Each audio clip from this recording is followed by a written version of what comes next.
Halo, Assalamualaikum warahmatullahi wabarakatuh. Teman-teman ketemu lagi dalam perkuliahan kita komunikasi gender. Hari ini kita akan masuk ke materi selanjutnya. Kita akan membicarakan tentang teknologi juga gitu ya. Teman-teman dari Vkom pasti udah nggak asing lagi sama isu teknologi, tapi kita akan kaitkan ini isu gender dengan teknologi ya. Oke, kita akan masuk ke materinya. Nah, teman-teman, materi yang akan saya share kali ini adalah bias gender dalam teknologi. Apa sih sebetulnya bias gender? Kok ngomongin gender tapi dalam teknologi gitu ya? Nah, pertama teman-teman, bias gender itu adalah satu kondisi di mana kita itu memiliki keberpihakan, yang mana bisa jadi merugikan pihak yang lain. Itu bias secara umum tuh seperti itu ya. Jadi ada keberpihakan yang bisa merugikan orang lain. Nah, berarti bias gender adalah kondisi di mana ada keberpihakan yang dalam hal ini bisa merugikan gender yang lain gitu ya. Kita sudah tahu ya bahwa kemarin gender itu apa. Gender itu adalah sifat-sifat gitu ya yang memang dibutuhkan gitu ya untuk kelompok-kelompok tertentu gitu ya. Nah, teman-teman bicara tentang bias gender itu sebetulnya ini isu yang apa ya? Mungkin terjadi dalam lingkungan sekitar kita disadari atau tidak. Cuman mungkin kadang-kadang kita nggak ngeh aja. Apa sih yang sebenarnya terjadi? Ini masuknya dalam kategori apa gitu ya. Maka dari itu saya akan menjelaskan dalam bentuk contoh-contoh. Mudah-mudahan teman-teman bisa lebih paham ya. Nah, sebelumnya tadi gitu ya, pernahkah teman-teman terpikirkan bahwa bisa saja teknologi itu memiliki keberpihakan atau memiliki bias terhadap gender tertentu? Nah, ternyata teman-teman isu tentang bias gender dan kesenjangan gender di ranah digital di seluruh dunia itu sangat tinggi sekali. Termasuk juga khususnya teknologi secara luas ternyata memang tercatat sebagai bidang yang memiliki bias gender yang paling tinggi gitu ya. Sehingga bisa dikatakan buruk lah ya untuk bicara tentang kesetaraan gendernya. Nah, teman-teman pasti tahu dong ini gambar apa. Ini ada seseorang menggunakan mobil gitu ya. Mobil dan di sini dia menggunakan seat belt. Nah, seat belt kenapa sih Bu kok ngomongin seat belt? Teman-teman sesimpel ini. Jadi kita ngomongin teknologi, kita ngomongin juga tentang fungsi ya. Dan fungsi ini itu kan berarti harus dirasakan oleh penggunanya gitu ya. Penggunanya siapa? Yang menggunakan mobil tuh siapa? Semua orang ya bisa menggunakan mobil, mau laki-laki mau perempuan itu menggunakan mobil. Tapi apakah secara desain ini sudah universal, sudah inklusif, sudah bisa dipakai oleh semua pihak? Nah, ternyata ini jadi satu isu yang sempat diperbincangkan juga teman-teman oleh berbagai pihak gitu ya, khususnya termasuk ya pihak-pihak yang memang berada di bidang teknologi saat ini. Di industri sendiri itu kan harusnya ada kajian, ada uji coba ya dalam setiap proses pembuatan produknya. Nah, di mobil itu ternyata teman-teman punya kecenderungan bias gender yang sangat tinggi. Salah satunya adalah seat belt ini. Seat belt ini bentuknya kan kalian tahu dia melintang ya dari pundak kalian sampai ke perut gitu ya. Dan bentuknya gimana? Diagonal ya, diagonal. Untuk laki-laki, bentuk yang seperti ini mungkin tidak masalah gitu ya. Dan cenderung masih cocok-cocok aja gitu. Karena memiliki postur tubuh yang misalnya rata di bagian dada. Tapi untuk perempuan, ternyata hal seperti ini tuh bisa sangat mengganggu gitu ya. Bahkan sebetulnya kalau ngomongin safety bisa jadi juga tidak begitu safety gitu ya. Karena bisa jadi perempuan tidak nyaman. Itu pertama dulu gitu ya.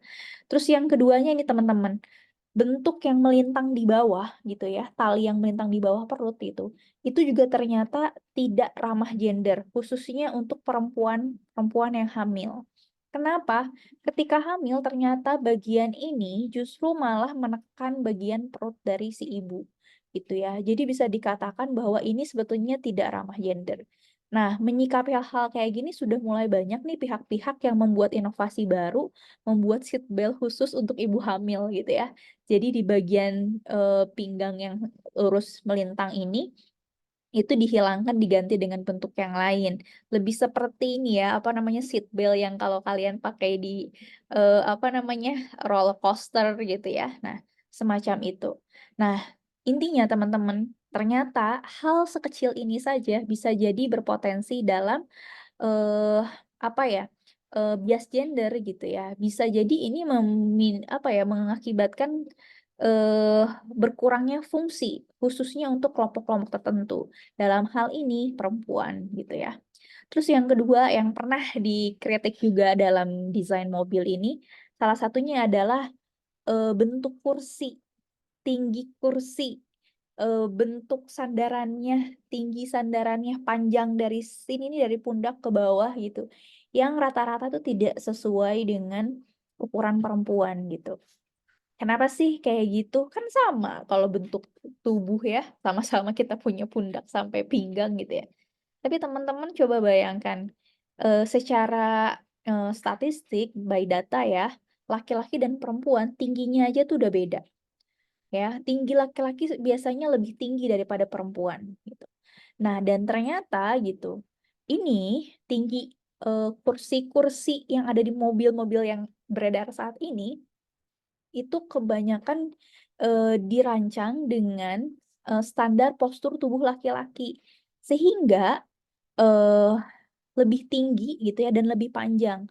Coba perhatiin deh perempuan-perempuan yang mengemudi gitu ya, yang menggunakan, kursi seperti ini pasti kepalanya dia nggak akan benar-benar sesuai dengan, postur atau struktur dari kursinya. Dia pasti akan lebih pendek sehingga ada beberapa kondisi yang membuat perempuan tidak nyaman, bahkan bisa jadi beresiko pada saat terjadinya kecelakaan. Makanya pernah ada penelitian juga dengan desain yang seperti ini, jika laki-laki dan perempuan kecelakaan misalnya gitu, kira-kira mana yang paling beresiko? Ternyata perempuan gitu ya. Karena balik lagi tadi di desainnya aja bukan berdasarkan postur tubuhnya perempuan gitu ya. Nah, ini satu hal ya teman-teman ketika kita bicara bias gender dalam teknologi. Lalu ada lagi nih, wah bingung nih kalian, kenapa ada foto seperti ini gitu ya. Ini foto-foto alat kontrasepsi. Kenapa ngomongin teknologi tapi ngomongin alat kontrasepsi? Jangan salah ya, ini juga teknologi kesehatan teman-teman gitu ya. Eee, Alat kontrasepsi itu teman-teman kalau kalian perhatikan jenisnya itu banyak gitu ya. Mulai dari yang suntik gitu ya, IUD gitu, sampai patch, sampai apa namanya, bentuk-bentuk yang lainnya itu, bervariasi. Tapi gitu ya, kebanyakan alat kontrasepsi itu dipakai, diperuntukkan untuk perempuan. Ya, disadari atau tidak, di antara semua jenis ini kalian pasti tahulah, berapa persen sih yang untuk laki-laki? Paling cuma 1 dan 2 gitu ya, selebihnya itu untuk perempuan. Nah, jadi teman-teman, ya, teknologi itu bisa jadi, bias gender gitu. Bahkan di dunia kesehatan yang sangat mengenal kondisi biologis sekalipun ternyata tanpa disadari didesain terlalu gitu ya, mentargetkan perempuan sebagai, dalam hal ini gitu ya, isu tentang, alat kontrasepsi gitu, yang mana kan kalau kita ngomongin tentang, apa namanya, rencana berkeluarga ini kan bersama gitu ya, antara laki-laki dan perempuan dan harusnya ini berdasarkan kesepakatan bersama, tidak boleh ada yang dirugikan gitu ya. Ya memang, balik lagi ya ke keluarganya masing-masing gitu, cuman di sini saya coba, apa namanya, tunjukkan bahwa secara produk sekalipun gitu ya, di dunia kesehatan masih banyak yang mentargetkan perempuan, gitu. Makanya nggak heran, punten aja teman-teman gitu ya, ada banyak cerita tentang seberapa, minimnya kesadaran laki-laki dalam memahami alat kontrasepsi ini, dan seberapa minimnya peran laki-laki untuk ikut berkontribusi gitu ya dalam, eee apa namanya, pensuksesan keluarga berencana misalnya. Dan juga banyak ya kan yang menolak gitu ya dengan tegas gitu. Nah, ini satu hal. Nah, ini teman-teman ya, ini gambar apa? Handphone ya. Nah, handphone gitu ya, kalau kalian coba ngeh nih, dari tahun ke tahun berubah nggak sih? Selain bentuknya ya, selain, isinya, software-nya gitu ya, eee perkembangan teknologinya. Tapi satu hal ternyata dari desain, handphone gitu ya, ada yang mungkin kalian ngeh gitu ya, makin lama tuh makin besar ukurannya, bener nggak? Sekarang handphone yang kita genggam itu besar gitu ya. handphone yang kita genggam itu lebih besar dari zaman kita dulu waktu mungkin SMP gitu ya. Nah, hal ini ternyata dikritisi juga teman-teman gitu, bahwa handphone-handphone yang, saat ini beredar gitu, yang ukurannya, seperti ini gitu ya, yang full layar ini, ternyata itu dianggap tidak ramah terhadap perempuan, karena ukurannya terlalu besar untuk ukuran genggaman tangan perempuan. Ya, ini awalnya saya pikir saya doang yang sadar bahwa kalau misalnya milih, handphone saya suka agak-agak memikirkan ukuran layarnya, tapi ternyata ini bukan cuman karena perasaan saya doang gitu, tapi ternyata memang, eee, pihak industrinya gitu ya, yang saat ini kayak berubah haluan gitu. Terlalu, apa ya, berfokus pada satu desain mungkin pengembangan teknologi gitu ya, semakin canggih tapi dia lupa memikirkan kenyamanan dari penggunanya yang lain gitu, salah satunya adalah perempuan gitu. Nah, jadi bicara handphone aja bisa jadi bias gender gitu ya. Balik lagi ke fungsinya ya teman-teman. Nah, terus ada lagi satu berita yang menarik buat saya gitu ya. Di dunia digital, kita tahu tadi ya bahwa memang gap, atau isu kesetaraannya sangat minim gitu ya, dan isu perempuan itu banyak yang, eee, apa ya, yang terdiskreditkan lah ya. Nah, dalam hal ini teman-teman, ternyata gitu, di satu artikel nih dari Kumparan yang menceritakan bahwa teknologi AI aja itu bisa jadi tidak ramah pada perempuan, gitu ya. Saya menceritakan nih satu artikel ini karena buat saya ini menarik gitu ya. Ternyata teman-teman ada satu kejadian ketika, apa namanya, pencarian pekerja gitu ya, yang dilakukan oleh Amazon. Nah, AI itu kan sebenarnya udah jadi hal yang biasa ya dipakai oleh para, pencari, apa namanya, perusahaan-perusahaan untuk mencari pekerjanya gitu ya. Biasanya mereka udah by system aja kan, karena saking banyaknya kan, apa namanya, dokumen-dokumen yang masuk nggak mungkin mereka apa namanya, baca semua, pasti mereka sudah sortir gitu. Nah, ternyata pada saat penyeleksian pekerja di Amazon, ditemukanlah satu kondisi di mana AI ini bias gender. Apa sih yang terjadi? Di antara semua pelamar, itu yang diterima sama AI itu yang laki-laki. Kenapa yang laki-laki? Ternyata si AI ini melihat pola dari perusahaan Amazon sebelumnya. Dia melihat bahwa sebagian besar pegawai-pegawai di Amazon itu laki-laki. Sehingga AI-nya itu membaca bahwa selain dari kompetensi kerja dan pengalaman kerja, dia harus membaca dan mengkategorikan, pekerja yang diterima adalah laki-laki. Lucu ya teman-teman ya gitu. Tapi itulah gitu ya, yang terjadi gitu ya. AI yang dianggap saat ini cerdas gitu ya, ternyata bisa juga dia, apa namanya, bahasanya apa ya, eee, dia terpleset gitu ya, karena datanya gitu ya, data-data historinya nih sebelumnya yang memang cenderung tidak memiliki kesetaraan gender ya berarti kalau gitu ya. Nah, hal-hal seperti ini terjadi gitu ya. Jadi AI itu bisa jadi, bias gender dalam kasus ini. Nah, terus ini lagi ada data teman-teman gitu ya, bahwa isu tentang kesetaraan gender itu ternyata cukup buruk teman-teman di tingkat global sekalipun. Dan ini diungkapkan oleh Asisten Deputi Pelindungan Hak Perempuan dan Rumah Tangga di Kementerian Perlindungan Perempuan dan Anak gitu ya, Ibu Eni Widianti. Eh, Datanya dari Global Gender Gap Index Survey tahun 2023, dia mengatakan bahwa eh skor di dunia ini itu ternyata eh isu kepedulian gendernya, indeks kesetaraan gendernya itu cuma 68,4%. Yang artinya ini membutuhkan waktu 131 tahun untuk bisa mencapai kesetaraan gender di dunia. Selama itu ya, 131 tahun untuk bisa memiliki pemahaman tentang kesetaraan gender di dunia. Nah, ini dunia ya teman-teman, rata-rata dunia.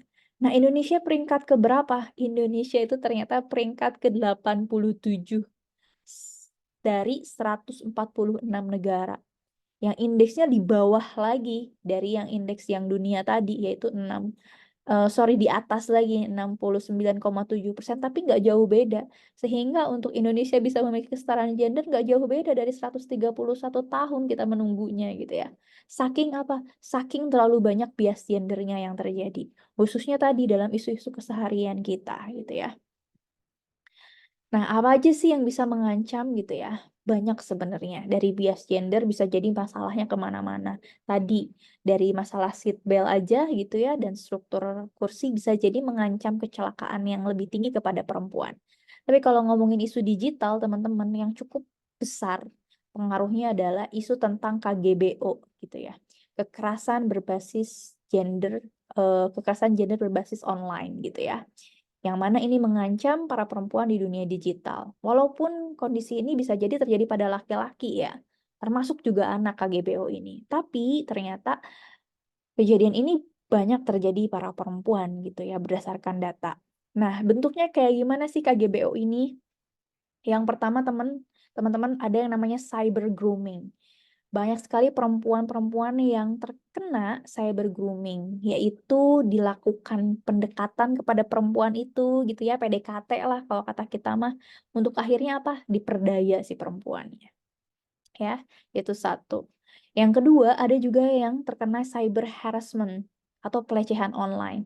Biasanya dari cyber grooming dulu tuh, terus kemudian masuk ke cyber harassment, pelecehan seksual. Tapi ada juga yang langsung ke cyber harassment gitu ya. Bisa aja bikin komentar gitu ya. Ada komentar yang langsung menjurus pada pelecehan seksual gitu ya, secara verbal gitu ya dan sebagainya.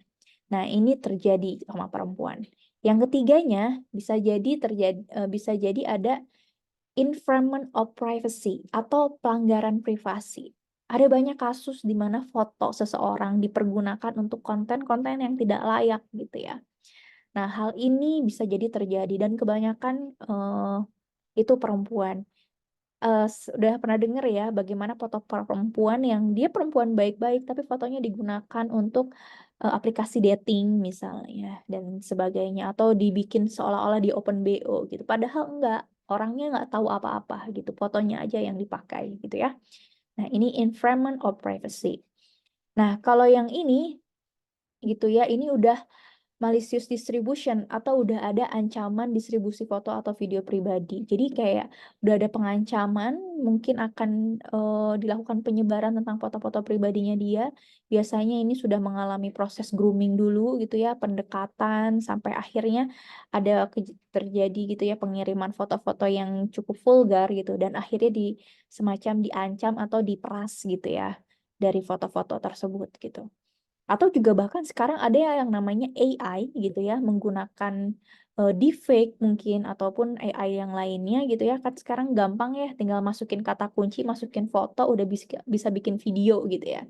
Nah, menggunakan AI juga bisa tuh dibikin video-video yang tidak senonoh. Padahal sebetulnya bukan dia gitu.